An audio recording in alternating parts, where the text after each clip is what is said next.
and welcome to the Ultra DVD library of yours truly. For the first time, we're making this little experiment. I'm going to be recording this episode in English.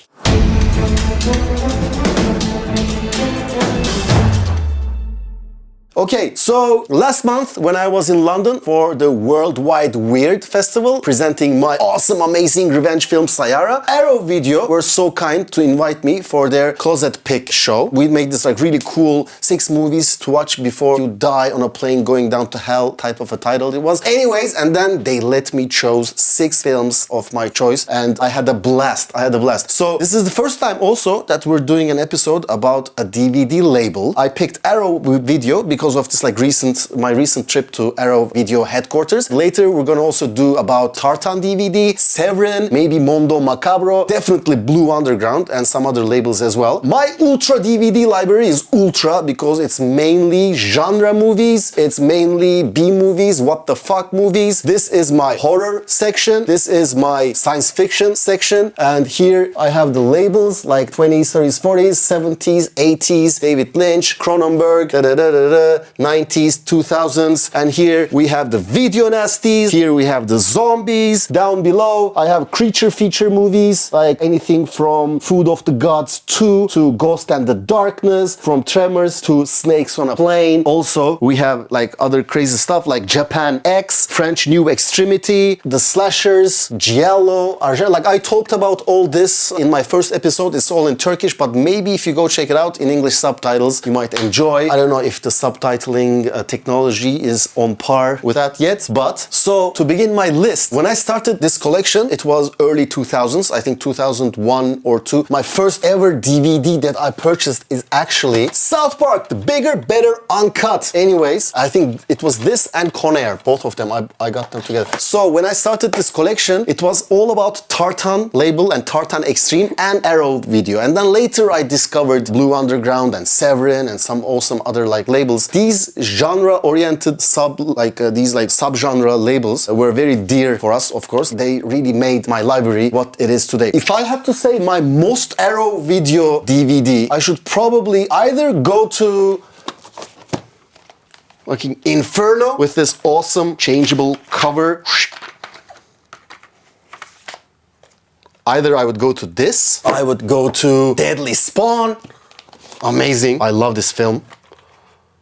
I love this. Although I have a beautiful American version too, with a crazy cover, but this is NTSC Region 1. Also, I really like this one, so I keep it. It's one of those rare films that I have 2 different versions of. Okay, we'll come back to this later. Like Macabre.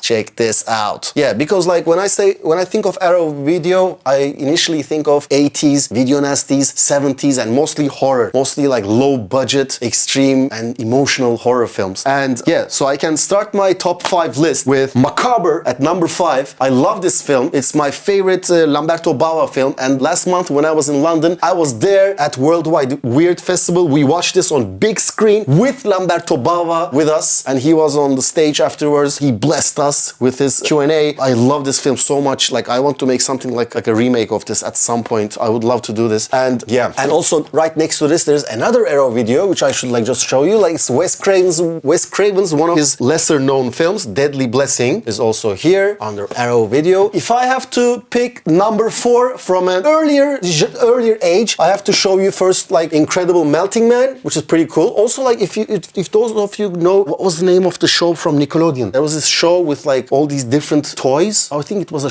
very short thing. There was a melting man constantly melting in Nickelodeon, and years later I realized it was like a real film. Anyways, and then there's this weird film called The Car. Yeah, I think this was one of the first Blu-rays I ever purchased. But from this genre, my number 4 is definitely this beauty. Check this out. The complete Dr. Phibes edition, like 2-disc Blu-ray, limited edition contents and everything. Yeah, I love this because First of all, it has this beautiful texture and it's not plastic, it's not like metal. I don't think I have many other Blu-rays with this type of, yeah, I have this one also. Like, what is this? This is, I don't know what label is this, but yeah, I love these type of, I don't know how you call this in English, like paper mache or you don't call it carton probably. Anyways, cartonette, maybe, I don't know. So Dr. Phibes is one of the lesser known gothic horror characters, especially in Turkey. Nobody really knows about this, and at the time I didn't know about it. I think it was Evrim Ersoy who first taught me about this. I really love the first film. It's kind of like a Faustian story. I'm not sure if I watched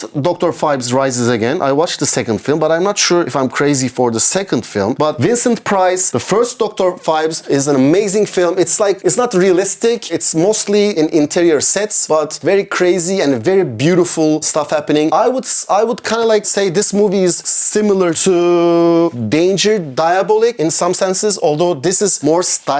In terms of production design, I would say they have a very similar comic book kind of feeling, old school comic book kind of feeling, which I love. And in this film, Dr. Phibes is killing those, I think it was like the 10 commandments. There were some biblical punishments happening, like some locusts were coming at some point, and he himself also kind of he reminds me of that Phantom of the Opera creature because he's like a beast underneath. He has a mask and everything. So yes, that's complete Dr. Phibes, one of the most beautiful older Blu-rays from Arrow. At number 4. Before we move on to number 3, I want to show you this beauty here, The Exterminator, the man they pushed too far. I love this film. Actually, this is my video nasty section, but here I have my war movies, and in my war movies here I have this little Coming Home from Vietnam subsection. Coming Home from Vietnam, and these movies primarily takes place in America, in the city, with the trauma of the war. And I love this very simple and very plain DVD of The Exterminator. And this is here, but also like when I saw this, I couldn't resist. This also goes to my video nasty section. And here I have my number 3, the amazing Driller Killer. Check out this cover. I mean, this cover is one of the most notorious video nasty covers. Sometimes some films associate with this one image, and this image sometimes becomes more popular than the film itself. I think this is one of those cases. Whenever I think of a New York movie, this movie is the first one that comes to my mind. It's kind of like reminds me of Mike Leigh's Naked. Feels like this European film, or like there are shades of necromantic, I would say, in it. Not the gory bits, but more like the lonely bits, the gritty, being alone in a society type of thing, or maybe some shades of combat shop, I would also say, which is also again coming home from war subgenre. Anyways, it's a very nihilistic movie. Although it's like a serial killer type of movie, it's more known like there's like one death after another, death after death. But also for me, it's about the very dark and nihilistic journey of the guy. And yeah, also like check this out. Beautiful. You have this. I can't throw away these, these outer covers. And inside, I love when they have these like things inside, not just like plain black. And here, a beautiful little booklet. The director himself is playing the lead character. It's him.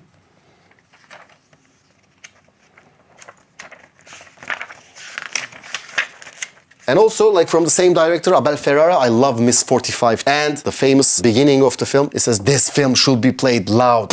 Also, Joe Begos, I think he did this like in one of his films, borrowing from Abel Ferrara. Yes, Driller Killer was number 3 in my top 5 favorite Arrow video films in my library. Okay, moving on. What else? I'm mainly looking at my horror section, but also like I have this beautiful documentary, Future Shock, the story of 2000 AD. I talked about this before in my show. It's about this amazing British graphic novel generation that inspired the Marvel and DC popular culture what it is today. And it's mainly about Judge Dredd and all those amazing writers and illustrators. Yeah, I love this. What else?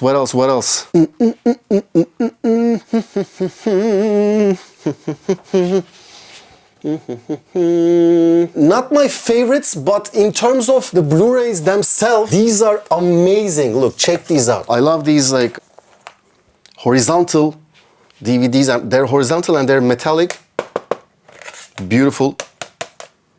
And they don't even have like much writing on them, which I love. They're just like beautiful 3D postcards, and inside, obviously, they have great visuals, and outside, it's like a Blu-ray fetish. I mean, it doesn't get more, I think, respectful and praising than this type of a Blu-ray treatment in this day and age. These are some of my favorites. And also here, just next to Theater of Blood, I have this film called Deranged, which is also very cool. The Confessions of a Necrophile. I really like this film as well. Let's check out the alternative cover. Yeah. Okay. This is the Ed Gein film. This is the definitive Ed Gein movie. Also, there's another 90s or early 2000s Ed Gein film. Yes, there's this Ed Gein film, but this is my favorite. If those of you who watched the latest Netflix Monster series, you both enjoyed some bits and also were disappointed with some other very plastic bits, this is the film to go to about the experience of Ed Gein. Some science fiction, Arrow video. I have this like beautiful Life Force, Toby Hooper's flawed masterpiece, and I have Invasion of the Body Snatchers. Again, a beautiful, I love these like tin metallic covers with like no information on them and with a beautiful booklet inside again.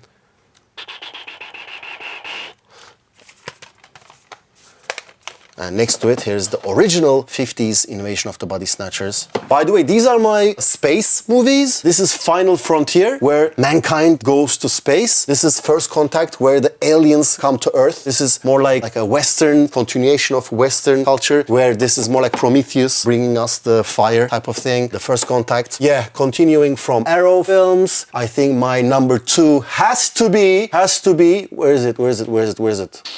A Western. It's this, Bring Me the Head of Alfredo Garcia. One of my favorite Westerns, and check this out. This is beautiful. Look, check this out. It's also like, they have this like other texture on it. I love it when they do this. And you see it, right? Okay. And also inside, they have the original amazing poster art. One of Sam Peckinpah's best films. Not only a great Western, it's like an amazing revenge story. Moving on to number 1. Actually, this could have very well be my number. I was gonna make this my number 1. Why? I was excited. I said it's number 2, but okay. As we move on to number 1, I'm coming to more recent stuff, and in more recent stuff, I love this Lords of Chaos. Although, like the hardcore black metal people think it's not realistic enough. Okay, maybe it might not be very loyal to the story, but it is a very dark and depressive and original serial killer film for my money. Here, yeah, this has to be. I think like. Okay, you know what? I'm gonna make this number 2. Ercan, 2 ile 1'in yerini değiştiriyoruz burada, tamam mı? Yapacaksın, tamam mı? So this is number 2, but I love this. This is beautiful, but I mean, I have to put Bring Me the Head of Alfredo Garcia number 1. This may be like one of the, also again like, okay, you know what? No, you know what? Okay, this stays at number 2. Okay, Ercan, bu kalıyor 2'de.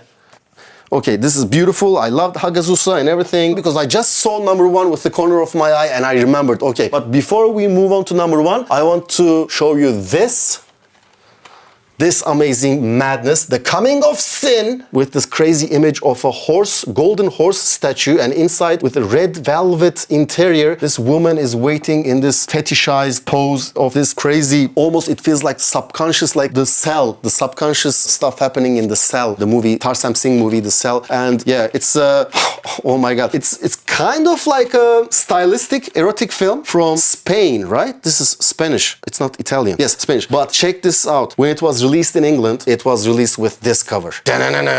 Violation of the bitch. She asked for it, and despite being a very non-PC cover art, but quite awesome in its shamelessness, it's also it's kind of like a spoiler of the very ending of the movie. So as much as I like the madness of it, also after having 2 kids now, like I kinda like put these covers on the back, but also this is even like much better. This is amazing, coming of sin. And I love the ending of this film. It's a bit slow paced, but I really enjoyed it. I recently watched this. So yeah, I mean, how can you go wrong with this? Female Prisoner Scorpion. This is also one of the best Arrow stuff out there. Okay, number 1. I put 2 of them together in number 1. 2 Lucio Fulci movies. The Beyond and Don't Torture a Duckling. It's impossible to choose between the 2. I mean, I'm a big fan of those of you who know me that I'm a huge Lucio Fulci fan, and here is my Beyond tattoo. And although I have both these films in DVD with this the crazy Vipco edition and this, one of the most notoriously bad taste meets amazing taste cover. I have both of them in DVD, but I couldn't help but also purchase them in Blu-ray because like 2 of my favorite movies. Also, they have a beautiful Blu-ray treatment from Arrow Video. Check this out.